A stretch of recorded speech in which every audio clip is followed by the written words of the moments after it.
నమస్కారం గురుగారు. కీర్తి గారు నమస్కారం అండి. గురుగారు, ఉగాది విశిష్టత ఏమిటి? విశ్వవసు నామ సంవత్సరం అంటే ఏమిటి తెలియజేయండి గురుగారు. మనకి ఉగాది అంటే ఏంటి? మనకు ఆ పేర్లోనే ఉంది యుగ ఆది. యుగం అంటే మనకి మిలియన్, ఒక సంవత్సరం స్టార్ట్ అవుతుంది. ఆది అంటే బిగినింగ్ అవుతుంది అనమాట. దీన్ని మనం ఇంగ్లీష్లో చెప్పుకుంటే న్యూ ఇయర్. ఓకే, మనకి డిసెంబర్ అయిపోయిన జనవరి ఎలా వస్తుందో మనకి తెలుగు సంవత్సరాల ప్రకారం, ఓకే, హిందూ క్యాలెండర్ ప్రకారం, మన సనాతన ధర్మం ప్రకారం కూడా న్యూ ఇయర్ స్టార్ట్ అయ్యేది ఇది మనకి ఉగాదితో స్టార్ట్ అవుతుంది. ఇది వచ్చేటప్పటికి చాలా బాగా ఆంధ్రాలో చేస్తారు, అంతకంటే ఇంకా బాగా కర్ణాటకలో ఇంకా బాగా చేస్తారు, చాలా బాగా ట్రెడిషనల్గా చేస్తారు. వీటితో కాకుండా తెలుగు వాళ్ళు కన్నడగాలతో కాకుండా ఇంకా కొన్ని పార్ట్స్లో కూడాను ఇదే పేరుతో మోరార్లెస్ చేస్తారు. ఇదేంటంటే మనకి చైత్ర మాసం ఎప్పుడైతే స్టార్ట్ అవుతుందో దానికి ముందు అమావాస్య అయిపోయిన తర్వాత పాడ్యం రోజు నుంచి మనకి ఎప్పుడైతే స్టార్ట్ అవుతుందో మనకి పూర్వకాలంలో దాదాపు శాతవాహనం అప్పుడు డిసైడ్ చేశారు, ఇక్కడ నుంచి ఉగాది ఇలా సెలబ్రేట్ చేసుకోవాలి, శాతవాహన అని చెప్పేసి అక్కడ నుంచి ఆ యుగం స్టార్ట్ అవుతుంది అన్నట్టు చెప్పారనమాట. ఇందులో మీరు ఈ ఉగాది యొక్క విశిష్టత న్యూ ఇయర్ స్టార్ట్ అవుతుంది.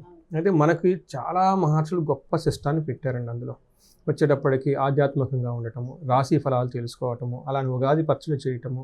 ఓకే, ఎందుకంటే జీవితంలో మనకి మంచి చెడు కలిసి ఉంటాయి. సో మనం ఈ మంచి చెడుల్లో కూడా ఆనందంగా ఉండాలి, బ్లిస్ఫుల్గా ఉండాలి. మనం ఎంత స్ట్రాంగ్గా ఉండాలంటే ఆ కింద మంచి చెడులు మనకు టచ్ చేయకూడదు. సో అందుకని ఒక గుర్తుగా మనకి ఉగాది పచ్చడి చేస్తూ ఉంటారు. అయితే ఈ విశ్వవసునామ సంవత్సరం, ఇప్పుడు మనం రాబోయే సంవత్సరాన్ని శ్రీ విశ్వవసునామ సంవత్సరం అంటారు. సో ఈ సంవత్సరం యొక్క పేరును బట్టే ఆ సంవత్సరంలో ఉన్న లక్షణాలు కూడా ఉంటాయి. మీరు గనుక చూసారనుకోండి, లాస్ట్ ఇయర్ ఎలా ఉన్నారు, శ్రీ క్రోధి నామ సంవత్సరం. క్రోధి అంటే కోపం. మీరు గనుక బాగా గమనించారనుకోండి, మనకి చాలా రాజకీయ పార్టీలు ఓడిపోయి వెళ్ళిపోవటం అంటే ప్రజలు వాళ్ళ మీద కోపంతో ఉన్నారు. అలానే రాజకీయ నాయకులు కూడా ప్రజల మీద కక్ష కట్టినట్టు బిహేవ్ చేస్తూ ఉంటారు, అందుకనే కదా వాళ్ళు ఓడిపోయేది. అంతేకాకుండా మనం కనుక చూసుకున్నాం అనుకోండి, ప్రకృతి కూడాను చాలా చోట్ల మనకి తుఫాన్లు వచ్చినాయి, తర్వాత యుద్ధాలు చాలా ఎక్కువ మనకి జరిగినాయి. మనకి ఇంటర్నేషనల్గా చూసుకున్నా కానివ్వండి, అలానే కాలిఫోర్నియాలో అడవులు తగలబట్టడం కానివ్వండి, మనకి యుక్రెయిన్ వార్ కానివ్వండి, తర్వాత రష్యా, దాంతోపాటు మనకి హమాస్ టెర్రరిజం అని కానివ్వండి, ఇజ్రాయెల్ వార్లు కానివ్వండి, అలానే మనకి బంగ్లాదేశ్లో కూడా చూసాం, ఉన్న గవర్నమెంట్ పోయేసి కొత్త వాళ్ళు రావటము, అలానే అక్కడ హిందువులను చాలామందిని ఊచకోత వేయటము, ఇదంతా కోపం అండి. గమనించారా? ఈ సిరీస్ అవి ఎక్కడ ఆగలేదండి, లాస్ట్ వరకు కూడా జరిగిందండి. సో ఈవెన్ మనకి అగ్ని ప్రమాదాలు కూడా చాలా జరిగినాయి. అంటే ఏంటంటే నేచర్ మన మీద, మనుషుల నేచర్ మీద, ప్రభువులు పాలకుల మీద, పాలకులు ప్రభువుల మీద, ప్రజల్లో వాళ్ళకి చాలా ఒకళ్ళ మీద కోపం ఉండేది. ఇది అయిపోయిన తర్వాత సిచ్యువేషన్ మనకి మారుతూ ఉంటుందండి. మనకేంటంటే పూర్వకాలంలో ఇప్పుడు కూడా ఇంట్లో ఎవరైనా ఇద్దరు అరుచుకున్నా, లేదంటే పక్కన వాళ్ళు అరుచుకున్నా, పెద్ద మనుషులు వచ్చి సయోధ్య కుదురుస్తారు. మనం అంతా లెగిసి ముఖాలు చూసుకుంటూ ఉండాలి, ఎంతకాలం పోట్లాడుకుంటాం, ఇదన్నీ వదిలేసి మనం బాయి కలుద్దాం, లేదంటే మనం చుట్టాలము, మనంతా ఒక ఊరు వాళ్ళము, ఎందుకు కలుసుకోవటం అని ఒక సయోధ్యగా కుదిర్చి చక్కగా ప్రాబ్లమ్స్ ఏంటంటే వదిలేసి ఇంకా చాలా పెద్దగా ఉంది, చాలా గొప్ప అవకాశాలు ఉన్నాయి, ముందుకు పోండి, సర్దుకొని పోండి అని చెప్తూ ఉంటారు కదండి. ఆ సిచ్యువేషన్ విశ్వవసు నామ సంవత్సరం. సో విశ్వం అంటే యూనివర్స్ అండి, వసు అంటే సంపద, ఐశ్వర్యం. ఇంకా ఏం చెప్తారంటే వసు అంటే యంగ్ అమ్మాయి అనమాట, కన్య. ఇలా ఏ ప్రకారం అంటే నివాసం కూడా చెప్తారు. సో వసు అంటే నివాసం కూడాను. విశ్వం అంతా పెద్ద నివాసం మనలో ఉంటున్నాం. ఎందుకు చిన్న వాటి దగ్గర గొడవ పడతారు? ఈ విశ్వం అంతా మనతో ఉంది. ఈ విశ్వంలో చాలా గొప్ప గొప్ప శక్తులు మనకున్నాయి, సంపదలు మనకున్నాయి, ఆపర్చునిటీస్ మనకున్నాయి. వాటిని పక్కన పెట్టుకొని చక్కగా అందరం కలిసి మళ్ళీ ఒక బ్యూటిఫుల్ ప్రపంచానికి వెళ్ళిపోదాము. మనకి శ్రీ విశ్వవసునామ సంవత్సరం, దాని ముందు క్రోధినామ సంవత్సరం, ఇలా మనకి మన మహర్షులు గొప్ప సిస్టాన్ని పెట్టారండి. మనిషికి ఆయుష్ 120 సంవత్సరాలు. సో ఏమిటవుతుందంటే మనకి 60 సంవత్సరాలకు పేర్లు ఉంటాయండి. మనం ఎప్పుడైతే 60 సంవత్సరాలు కంప్లీట్ అయిన దానికి షష్ఠి పూర్తి అంటారు. సో మనకి ఆయుష్, మనకి జ్యోతిష శాస్త్రం ప్రకారం కలియుగంలో 120 సంవత్సరాలు. షష్ఠి పూర్తి ఎప్పుడైతే ఫస్ట్ 60 కాగానే మళ్ళీ రెండో సైకిల్ రిపీట్ అయిపోతుంది, అంతటితో ఆయుష్ అయిపోతుంది అనమాట. అయితే ఈ 60 సంవత్సరాలకి ఒక్కొక్క సంవత్సరానికి ఒక్కొక్క పేరు ఉంటుంది. ఈ పేర్లు ఎలా వచ్చాయి? సో మనకి ఏం చెప్తారంటే, నారద మహర్షికి 60 మంది పుత్ర సంతానం అంటారు. ఒక యుద్ధంలో వాళ్ళంతా చంపబడతారు. దాంతో నారద మహర్షికి పుత్రశోకం వచ్చేసి ఆయన ఎప్పుడు నారాయణ నారాయణ అని జపం జపిస్తూ ఉంటాడు కాబట్టి ఆయన నేను నీ నామాన్ని ఎంతగా జపించాను, నాకు ఈ పుత్రశోకం ఏంటి అని చెప్పేసి రోధిచ్చేస్తారనమాట. దానితో విష్ణుమూర్తి కరుణ చెంది సో అయ్యింది ఏదో అయిపోయింది. అయితే ఇదంతా మంచిగా జరిగింది. ఇక నుంచి నీ పుత్ర సంతానము ఈ కలియుగం ఉన్నంత వరకు ప్రతి సంవత్సరాన్ని ఒక్కొక్క కొడుకు వచ్చేసి రిప్రజెంటేషన్ చేస్తూ వాళ్ళు సృష్టి ఉన్నంత కాలము 60 సంవత్సరాలు ఒక్కొక్కరు ఒక్కొక్క తిరుగు వాళ్ళ పేరుతో చేస్తూ ఉంటారు. వాళ్ళు ఏ సంవత్సరానికైతే అధిపతిగా ఉంటారో ఆ సంవత్సరం వాళ్ళ యొక్క పేరుతో పిలుస్తారు.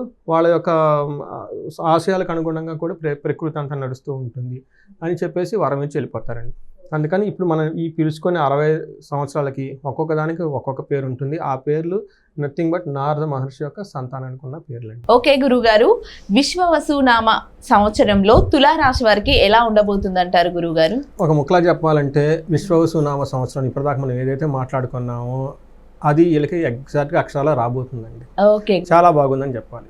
సో ఈ సంవత్సరం మనకి టెక్నికల్గా చూద్దాం ఎలా బాగుందనేది. ముందు చిత్తా నక్షత్రం, ఇందులో ఉన్న నక్షత్రాలు కనుక మనం చూస్తే 3, 4 పాదాలు, స్వాతి 1, 2, 3, 4 పాదాలు, విశాఖ 1, 2, 3 పాదాలు అంతా మనకి తులారాశిలో వస్తారు. పేరు బలం కనుక మనం చూసుకుంటే ఇందులో రా, రీ, రు, రే, రో, తా, తీ, తూ, తే ఈ అక్షరాలు మోరార్లెస్ ఇదే సౌండ్తో ఉన్న వాళ్ళంతా కూడాను మనకి తులారాశి కింద ఒకసారి చెప్పుకోవాలి. మోస్ట్ పాపులర్ పేరు ఇందులో ఎవరున్నారండి? రామ. ఓకే, చాలామందికి ఎక్కువగా ఉంటుంది. అలా తా అన్న పేరుతో ఎక్కువగా ఉంటుంది. వీళ్ళంతా కూడా మనకి ఎక్కువగా పిలుస్తూ ఉంటారు. మనకి రిపీటెడ్గా ఈ రాశిలో ఉన్న పేరు వాళ్ళకి ఎక్కువగా ఉంటారండి. మనం కనుక చూసుకుంటే రాతో ఎక్కువగా ఈ తులారాశి వాళ్ళకి పేరు బలం వాళ్ళు ఎక్కువ ఉంటారు.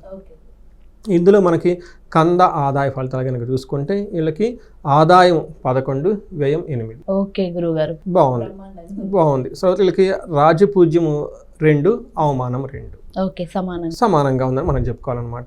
మనకి ప్లానెటరీ పొజిషన్ బట్టి మనం చూసుకుంటే శని మీనరాశిలోకి 29 రెండవ ఉగాది పండుగ నుంచే మీనరాశిలో ఉన్నారు. గురువు వచ్చేటప్పటికి మిథున రాశిలో, రాహుకేతులు కుంభరాశిలోను, తర్వాత సింహరాశిలోను మే 18 నుంచి మే 14 నుంచి వీళ్ళు వెళ్తూ ఉన్నారండి.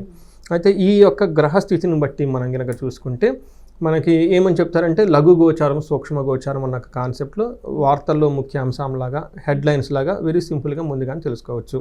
వీళ్ళకి ఎలా ఉంటుందంటేనండి 4 మాటలు సింపుల్గా చెప్పాలంటే సపత్నక్షయం, సుఖప్రాప్తి, శోకం, సౌఖ్యం అని చెప్తారు. అంటే 6th హౌస్లో వీళ్ళకి శని ఉండటం వల్ల ఏమవుతుందంటే అండి ఎనిమీస్ వీళ్ళ మీద ఎవరిదైనా కనుక ఉంటే వీళ్ళది పై చేయి అవుతుంది. వాళ్ళు క్షయం, ఎనిమీలు అనేవి లేకుండా వెళ్ళిపోతారు. తర్వాత సుఖప్రాప్తి, వీళ్ళకి చాలా ధన ప్రవాహము, సంతోషం వచ్చే అవకాశం ఎక్కువగా ఉంది. సౌఖ్యం 11th హౌస్లో వీళ్ళకి 1.5 year కేతు ఉండటం వల్ల ఓవరాల్గా హ్యాపీనెస్, లగ్జరీ, కంఫర్ట్ అంతా ఉంటుంది. అయితే 5th హౌస్లో రాహు ఉండటం వల్ల పిల్లల విషయంలో కొంచెం శోకము లేదంటే కొన్ని ఏమని చెప్తారంటే కష్టపెట్టే సంఘటనలు లాంటివి జరిగే అవకాశం ఎక్కువగా, ఇబ్బంది. కరెక్ట్.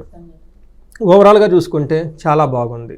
ఓకే, మనకి ఈ 12 రాశులు ఎక్కువ బాగా పాజిటివ్గా ఉంది. ఏదైనా కనుక రాశి అంటే తులారాశి అని చెప్పుకోవాలన్నమాట. మనకి గ్రహం వైజ్ కనుక చూసుకుంటే వీళ్ళకి శని చాలా బాగా యోగతనిస్తున్నాడు.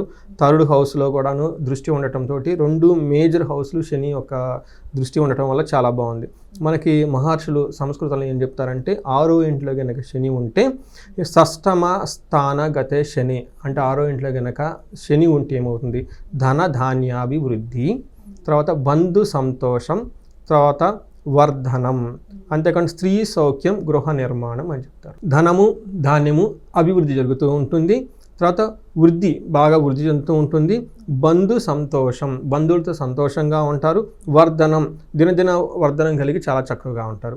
అంతేకాకుండా స్త్రీ సౌఖ్యం అంటే పురుష సౌఖ్యం. కొంతమంది లేడీస్ బాగా ఉంటారు కాబట్టి వాళ్ళకి అప్పుడు ఒక లేడీస్కు పురుషులు హస్బెండ్ నుంచి వైఫ్ మధ్యలో గొడవలు వచ్చిన, కొంతమంది లేడీ బాస్ ఉండి వాళ్ళ కింద మామూలుగా మేల్ స్టాఫ్స్ ఉంటారు కదండి, ఇట్లా వర్క్ ఫ్రంట్లో కానివ్వండి, అంతకుముందు వెళ్తే ఫీమేల్ కొలీగ్స్ కానివ్వండి, లేదంటే ఫీమేల్స్ కనుక జెంట్స్తో కనుక ఏమైనా మనస్పర్ధలు ఉన్నా, ఏదన్నా కనుక అబ్స్ట్రక్షన్స్ ఉన్నా, ఈ టైంలో వాళ్ళ మధ్య చాలా మంచి మంచి సఖ్యత ఉంటుంది, ఒక మంచి బాండింగ్ ఉంటుంది, ఒక మంచి అండర్స్టాండింగ్తో చాలా చక్కగా వెళ్ళే అవకాశం ఎక్కువగా ఉంటుంది. అంతేకాకుండా గృహ నిర్మాణం, ఈ రాశి వాళ్ళు తులారాశి వాళ్ళు ఇల్లు కట్టుకోవాలనుకుంటే, ఇల్లు కొనుక్కోవాలనుకునేది బెస్ట్ టైం ఇయర్ అండి. శ్రీ విశ్వవసునామ సంవత్సరం వీళ్ళకి చాలా చాలా యోగ్యతను ఇస్తుంది. ఇది వెరీ వెరీ రేర్గా వచ్చే అవకాశం కాబట్టి ప్రతి మూమెంట్ని చాలా హోలిస్టిక్గా చాలా ప్లాన్డ్గా కనుక టైం స్పెండ్ చేస్తే ఈ సంవత్సరం వీళ్ళు చాలా ఎక్కువగా బెనిఫిట్ అవుతారండి. టైంని వేస్ట్ చేసుకుని, ఎందుకంటే ఎంత ప్లానర్ సరిగా ఉన్నా మనం ప్లానింగ్ సరిగా లేకపోతే మన ప్రిపరేషన్ ఉండాలి కదండి. అందుకని జాగ్రత్తగా లేదంటే టైం సింపుల్గా పాస్ అయిపోతుంది. అందుకని వీళ్ళకి మూడో దృష్టిలో ఇంట్లో దృష్టి ఉండటం వల్ల ఏం చేస్తారంటే అండి, వీళ్ళకి బ్రదర్స్ నుంచి సిస్టర్స్ నుంచి చాలా సపోర్ట్ వస్తుంది, చాలా ధైర్యంగా కూడా ఉంటారు. అయితే వీళ్ళకి ఒకే ఒక విషయంలో కేర్ఫుల్గా ఉండాలి. ఏమంటేనండి, వీళ్ళకి కోర్టు వ్యవహారాల్లో ఇలాంటి విషయాలు కొంచెం జాగ్రత్తగా ఉండాలి. అనవసరంగా లీగల్ లిటిగేషన్స్ పోకుండా కొంచెం దూరంగా ఉంటే కొంచెం డిఫికల్ట్ అయిన సిచ్యువేషన్స్ నుంచి బయటపడే అవకాశం ఎక్కువగా ఉంటుంది. మనకి జూపిటర్ వీళ్ళకి 9th హౌస్లో ఉండి, 1st హౌస్ తర్వాత 5th హౌస్లో జూపిటర్ 9వ ఇంట్లో చాలా చక్కగా మనకి యోగ్యతను ఇస్తారండి. జ్యోతిష శాస్త్రం ప్రకారం 9వ ఇంట్లో కనుక గురువు ఉంటే భాగ్యం, లక్ అంటారు, అంటే లక్ వస్తుంది అనమాట. వీళ్ళకి 9వ ఇంట్లో ఉండటం వల్ల ఏం చెప్తారంటే, మనకి మహర్షులు సంస్కృత గ్రంథాలు ఏం చెప్తుంటే, అర్ధం చ స్వకులాచార గృహలాభ సుఖ భోజనం నిత్య స్త్రీ జన సంపర్క నవమస్తే భవేత్ గురువు. గురువు కనుక 9వ ఇంట్లో కనుక ఉంటే, శని ఇప్పటిదాకా ఎలాంటి ఫలితాలను ఇచ్చారో గురువు కూడాను అలాంటి ఫలితాలని వాళ్ళకి ఇచ్చేసి డబల్ బోనాంజ్ అనమాట. వీళ్ళకి ఎలా అంటే ఏం చెప్తారంటే, ధనలాభం ఉంటుంది, తన కులాచారం పాటిండి. అంటే వీళ్ళకి పాటలు అంటే గుళ్ళు తిరగటము, గోపురాలు తిరగటము, పెళ్ళిళ్ళు చేయటము, తర్వాత పెద్ద పెద్ద ఇన్ఫ్లుయెన్స్ పీపుల్ని గెలవటం, వాళ్ళ వంశానికి సంబంధించిన ట్రెడిషన్స్ ఇవన్నీ ఫాలో అయ్యే ఉండే అవకాశం ఎక్కువగా ఉంటుంది. సుఖ భోజనం, చక్కగా భోజనం చేసి రుచికరమైన భోజనం తింటారు ఈ సంవత్సరం అంతా అని చెప్తుంది. అంతేకాకుండా నిత్య స్త్రీ జన సంపర్కం, లేడీస్ అయితే కనుక చక్కగా ఒక హార్మోనియస్ మేనర్స్తో వాళ్ళ చుట్టూ ఉన్న జెంట్స్తో ఎక్కువ కలిసి తిరుగుతూ ఉంటారు. వాళ్ళకు హస్బెండ్ కానివ్వండి, తర్వాత పిల్లలు కానివ్వండి, లేదంటే వాళ్ళ ఇంట్లో ఎల్డర్స్ కానివ్వండి, లేదా ఆఫీస్లో ఉన్న కొలీగ్స్ కానీ, అదేవిధంగా జెంట్స్ కూడాను వాళ్ళతో కలిసి చక్కగా ఒక నిర్మాణాత్మకమైన ఒక పనిని చేపట్టేసి చాలా దిగ్విజయంగా ఎలాంటి మనస్పర్ధలు లేకుండా చేసే అవకాశం ఈ రాశి వాళ్ళు చాలా ఎక్కువగా ఉంటుంది. ఓవరాల్గా చూసుకుంటే సర్వ సౌఖ్యము.